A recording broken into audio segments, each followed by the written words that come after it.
Hey guys, so with the recent updates to the Dawn of the Hunt, they released a ton of new skills for the Huntress class. And recently, Ziggy D actually did a showcase for all the skills that are coming for the Huntress class. And many of these skills had bleed in them. And with that, it really looks like there's going to be a lot of support for bleed within the spear playstyle. I'm not going to say Huntress specific playstyle, but definitely within the spear specific playstyle, there is a lot there that could make bleeds viable in the Dawn of the Hunt patch.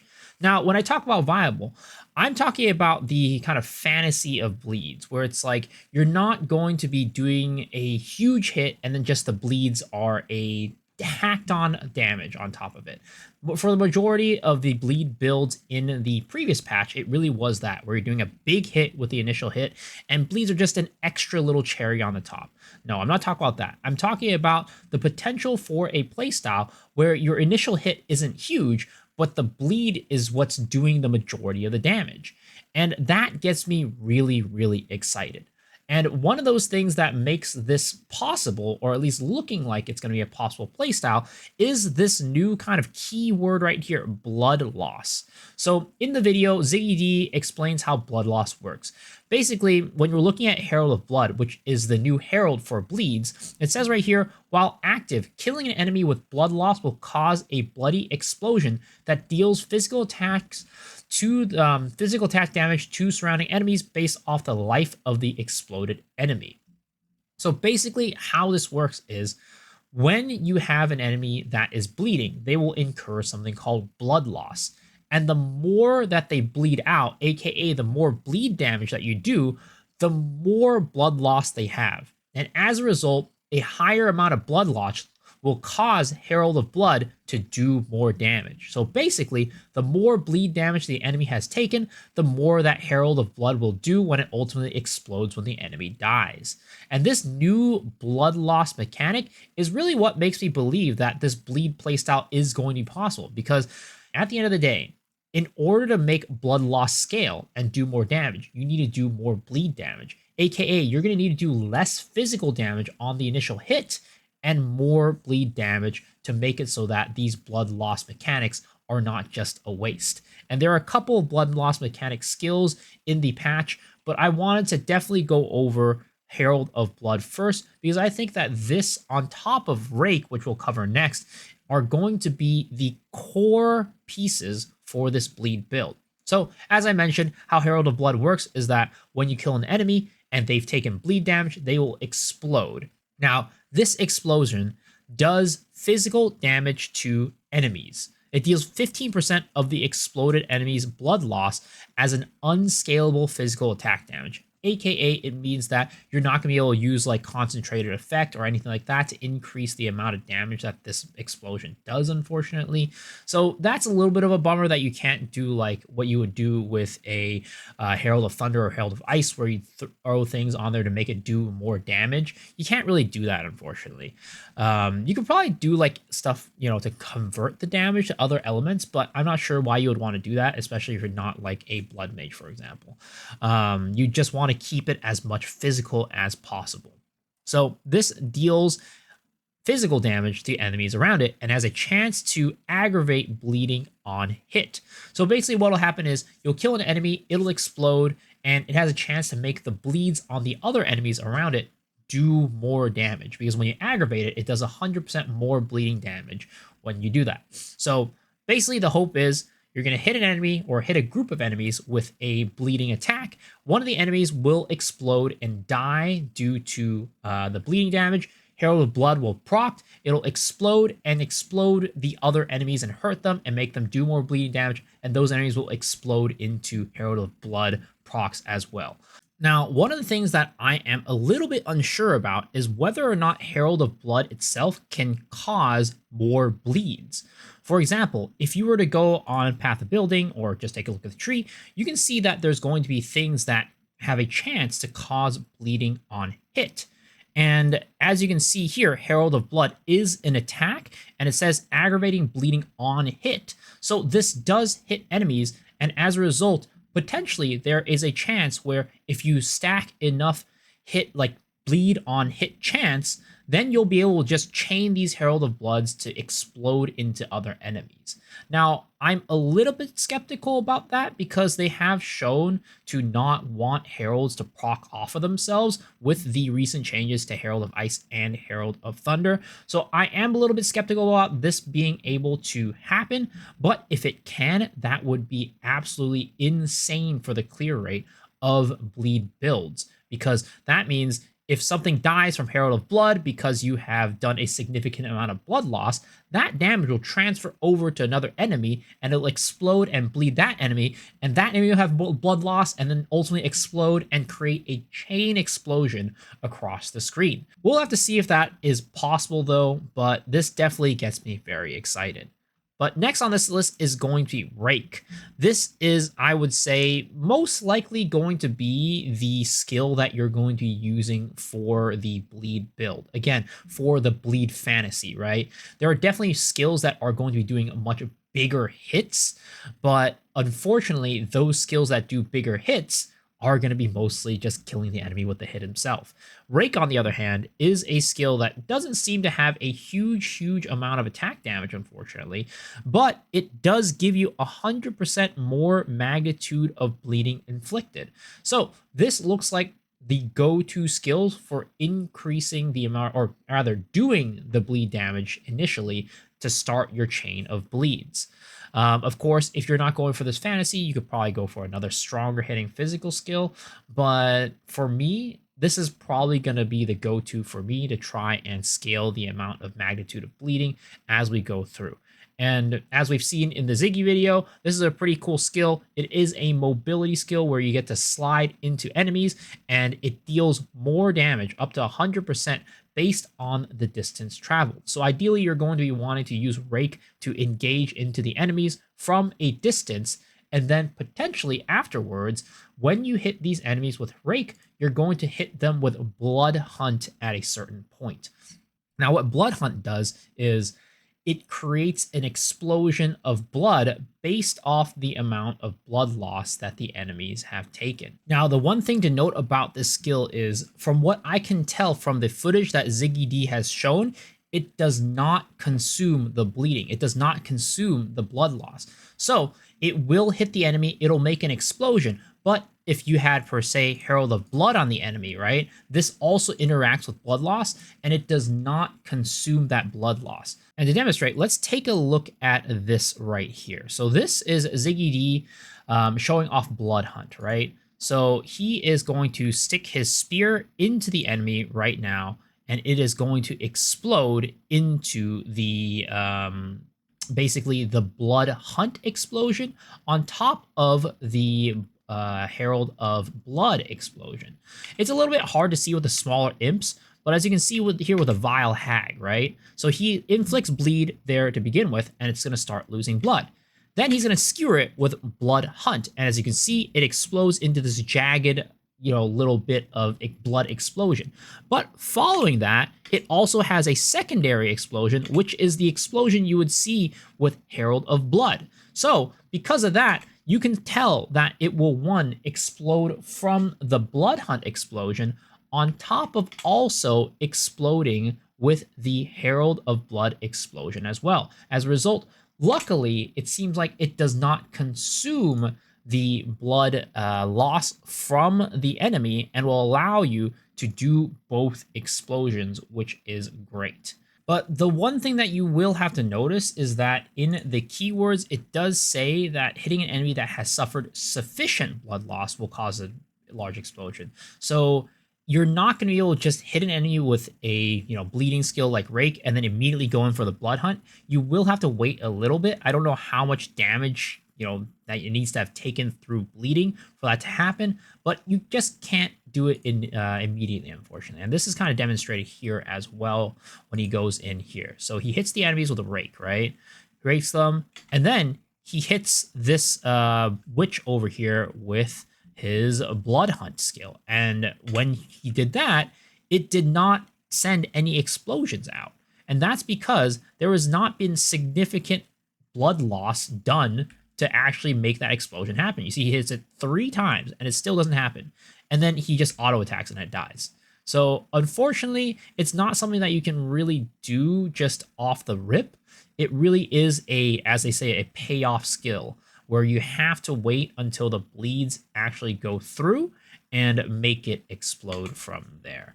So those are kind of, I would say, the main three things that are really going to be making this blood build, this bleed build work. Your Herald of Blood, your Rake, and your Blood Hunt. Everything is going to be revolving around these three skills. Now, Bloodhound's Mark is also an interesting one. While this isn't going to be something you're going to be using while you're clearing enemies, from what I can tell, I mean, you never really do in Path of Exile use these kind of like manual marks while you're doing clear, but I think they're going to be pretty decent for bossing. So it says right here, it marks a target, making them suffer heavy stun buildup from blood loss, which is really cool. I don't think there's anything in the game right now that allows you to have damage over time deal stun. So this is really, really good for bleeding builds. And if they suffer enough blood loss, the mark is consumed and will release an explosion of blood when killed or when heavy stun. So when you kill a monster, it'll explode into this kind of AoE. And then, when you heavy stun a monster as well, it'll also explode into that. I do wish that it wasn't a mark again, because it would be nice to be using this when, you have a group of enemies, you pop it on the enemy and then it explodes into that to help kill and help with clear. But this is going to be a nice little utility skill when it comes to killing bosses. Next up, we're going to be looking at Rapid Assault. This is likely going to be something that we're going to be using to aid us in our single target, though bleeding doesn't really stack, unfortunately. So the bleed that you're going to apply on the enemy with Rake is likely going to be the bleed that's going to be doing the majority of the damage. Even though that this thing does inflict a bleeding at the end of it, you're likely going to be inflicting bleed with Rake and then just be using this as a kind of supplemental damage alongside of the bleed damage that Rake does. Now, you're going to be doing a series of stab moves, and at the end, the last stab is going to be doing bleed damage guaranteed and also leaving a spearhead stuck on the enemy target. And I think that can stack up to 5 spearheads. And when you use a detonating skill, you're going to be able to explode those spears for damage. Now, in my book, this still is fitting that fantasy of bleeding over time. This is kind of just like a supplemental amount of damage. So I'm still okay with using this and detonating it. But depending on what your idea of the bleed fantasy is, maybe you might not want to use this. But this is going to be a nice little bit of supplemental damage, and when there are enough stacks on the boss, you can go ahead and use a detonator skill to explode those stacks. Now, most people at the beginning of the game, because Rapid Assault is a fairly low level, low tier gem, you can get it pretty early. You're going to be using Explosive Spear to detonate it. Personally, I'm not really a big fan of Explosive Spear. I don't like how it takes a while to explode, and again, the fantasy just isn't there. Personally, what I'll be using is going to be Thunderous Leap when I get this to explode and detonate, because it is a melee skill at the end of the day, and at some point, I'll probably be using this weapon right here, Scytha's Spear, which makes it so that any bleeding that you inflict on an enemy will be aggravated. So the downside of this is that you can't use projectile attacks. So likely not going to be using Explosive Spear, but likely going to be using Thunderous Leap whenever I get that. Now, these are, I would say, the main things that the bleed build and the bleed fantasy has gotten with this update. There's also some tree stuff that we're going to go over in a second, but in terms of skills, I also want to take a look at some support gems and skills that I would say don't really fit the fantasy for me as much. First is going to be Hemo Crystals, and of course, you guys, depending on how you want to build your blood builds, your bleed builds, can choose to use these because some of these look pretty good. So Hemo Crystals basically makes it so that you can use a skill to consume the bleeding on an enemy. Let's say you go in there with Rake, right, and do a ton of bleed damage. Then you're going to use another skill that's supported with hemo crystals, and that will cause all of the bleeds that you have inflicted on the enemy to turn into these little hemo crystals that will explode for damage.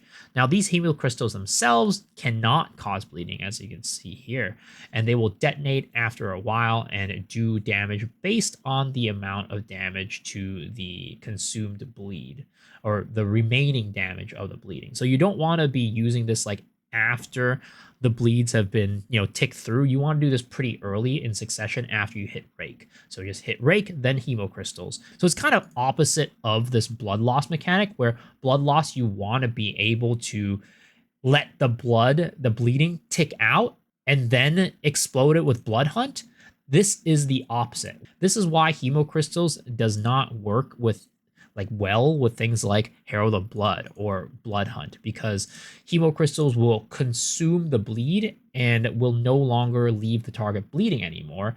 And also, you want to use it at the beginning of your bleeds rather than waiting for the bleeds to tick out. So it is a cool kind of concept for me, and I think it could be useful for people who are trying to do a bleed build that just focuses on damage. But if you're looking for again, the fantasy of bleeding an enemy out and doing damage with just like the bleeding over time, this doesn't really fit the bill for me. So I'm not going to be using this. And then for support gems, there is also Rip and Tear. So Rip basically makes it so that when you kill an enemy that is bleeding, and they're specifically saying killing blows. So that means you need to hit the enemy and kill it while it's bleeding, as opposed to letting the enemy bleed out. Then it will create these little remnants that will give you life regeneration. So it will increase life regeneration rate by 10% for 5 seconds when collected up to a maximum of 100%. So this could be something that you use with a bleed build that is, again, using bleed as a secondary damage, and your physical damage is going to be the primary damage, or doesn't have to be physical, it could be elemental, whatever it might be, but the hit itself will be the one doing the damage as opposed to the bleeds. Tear is another one, same thing. On kill effects caused by killing blows will have the on death effects, on kill effects happen twice. Now, this could be, for example, right? I can see this working where you hit an enemy with Herald of Blood while you have Herald of Blood, then you kill an enemy with a physical attack, and the Herald of Blood will proc twice. So that's something that you could look forward to and having happen. But for me, I just don't think I'm going to be using this as much. We'll see. Maybe the physical hits will be enough to just like kill them, and as a result cause those on death effects to proc twice. But this is something that I don't see myself using that much. And then with blood in the eyes, this is going to be something that's specific to Amazon, which I guess with this, let's kind of hop on over to what I think will be the best Huntress ascendancy for the bleeding playstyle. I personally think the Amazon is going to be the better placed ascendancy for this, mainly because Ritualist does not really give you anything. Like, I think that if you want to go with the whole +1 ring slot and like that stuff, right, that will just increase your character's ability to perform in general, but it's not going to directly support like the bleeding build at all. I know that people are looking at Blood Boil, and I looked at Blood Boil as something that I wanted to use alongside of the bleed build, but at the end of the day, corrupted blood just isn't bleeding. And while I would like to use it alongside of bleeding, unfortunately, the Blood Boil skill just doesn't really do that much. We can see it right here, Blood Boil. So basically, corrupted blood deals 2% of slain enemies' maximum life as physical damage. So what happens is these boils will appear on enemies, and when you kill them, they will explode into corrupted blood that will splash onto other enemies within this 1.5 meter radius. And then this will do damage over time and stack more and more corrupted blood as you're killing more and more enemies. Now, I just don't think that this is going to be very useful, because it's going to be kind of a long process of getting these stacks to get on enemies. So as much as I would like to use this, unfortunately, I just don't see this being a very, very useful or a very, very strong ascendancy point to put into. As opposed to that, we just go into Amazon where we can do critical strike, which makes so that their chance to hit with attacks and exceed 100%, and any additional critical chance um, equal to 25% of the excess attacks to hit. So you gain that extra chance to hit as critical chance, and you can get more chance to hit, of course, one, with stacking accuracy, but also two, you have this skill right here, Blood in the Eyes, well, support skill. So basically how it's going to work is that when you deal damage to a bleeding enemy, a percentage of that physical hit damage, which is 15%, will hobble enemies. And what hobble does is it lowers their evasion down to 0 at maximum. So the more physical damage you do to the enemy, the more it'll get hobbled as long as it's bleeding. And eventually your crit's just going to go up and up and up to a point where you just, have super high crit, because you're going to have a very high chance to hit the enemy. Well, pretty much 100 when it's at 0 evasion. So this is something that I think will be relatively useful when it comes to your bleed builds, and you're going to be comboing that with the Amazon, that you can make it so that you do more crits as you keep hitting them with more bleeds and you keep hitting them with more hobble. So this is why I think that Amazon is probably going to be the better one. You also have this one right here, 50% more damage against enemies with an open weakness. So open weakness means that you're doing more damage, and more damage means higher bleeds. So this is probably going to be the go-to ascendancy for Huntress for bleed build as a result. And Ritualist, I will probably experiment with Blood Boil and see how it goes, but I just don't really see this being very, very strong. But who knows? I might be proven wrong. I hope I'm proven wrong, because I personally really like Blood Boil. So that's the ascendancy. And on top of that, they are also going to be supporting bleeds with a new bleeding related cluster. So on top of the bleeding clusters that we have right now, right, all the bleeding support that we have right now, which isn't that many to be fair, they're going to be adding a new bleeding cluster, which is going to be really cool. Hopefully this stuff makes bleeds more viable, and it's probably going to be down here around the Huntress is my guess, just like down this area. So hopefully this will make bleeds more viable and better. Now, the last thing I want to go over today is definitely this node right here, Crimson Assault. Now, this looks to be pretty good on the surface. Every time you bleed an enemy, it's going to be an aggravated form of bleeding, which means 100% more damage with your bleeds. And it says right here, base bleeding duration is going to be set to 1 second. Now, some people might, interpret that as oh, wow, that means I'm just going to be doing my 10 seconds worth of bleed in 1 second. Like the amount of damage I do in 10 seconds, it is going to go into 1 second. So it's just like instant bleeding damage, right? And on top of that, it's aggravated. Well, unfortunately, I don't think it's that good, because this seems too good of a keystone passive if that is the case, where it makes you do 100% more damage on top of making bleeds basically instant. I personally think that that's definitely not the case, and we can see that in the history of Path of Exile as well, with ailments and duration.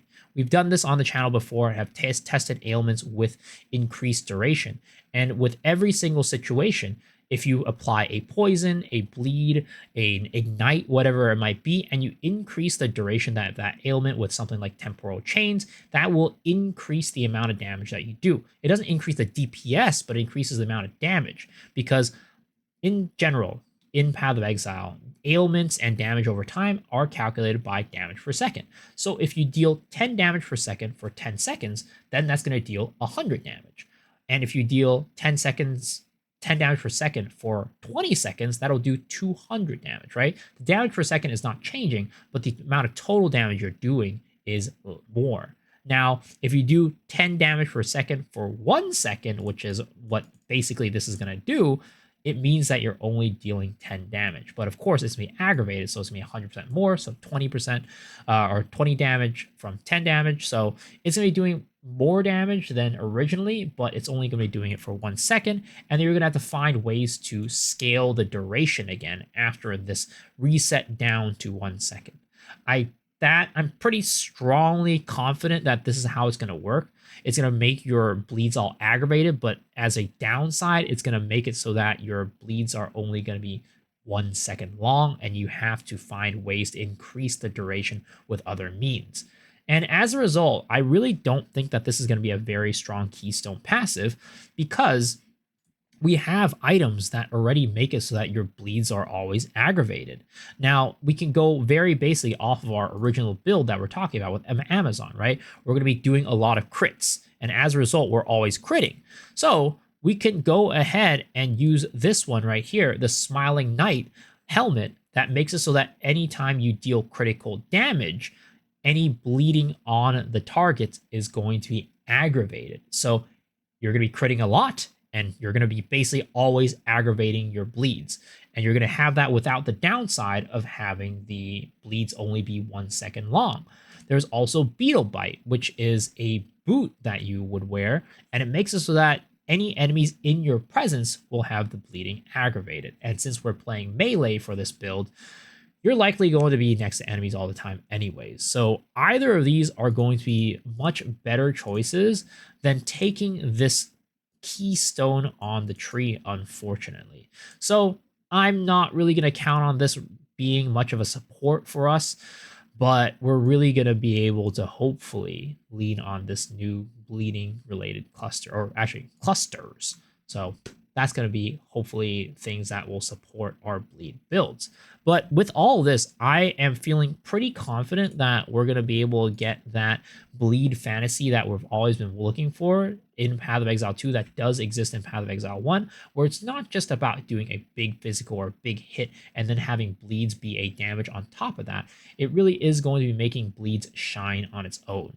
I'm hoping that Rake is going to be strong enough to where we're able to get that bleed magnitude super high and be able to do that bleed damage, but I think we'll have to see. But either way, I think that bleeds are going to be very strong in this patch, regardless of whether you're playing it with that just super bleed fantasy versus just the high physical hit and using bleeds as a secondary source of damage. So look forward to the build that I'm going to make with Huntress for bleeds. I'm going to be posting that on my channel. So if you want to see that build as soon as it comes up, be sure to hit the sub button to make sure you're getting notifications for when I upload new videos. And also, I will be league starting a bleed Huntress. So come hang out on stream, twitch.tv/MisoXsure, because I will definitely be streaming this as the league launches. So come hang out to see my progress with that. But if you guys can't make it, don't worry. I'll be uploading more videos in the future, and I hope to see y'all there. All right, guys. Peace.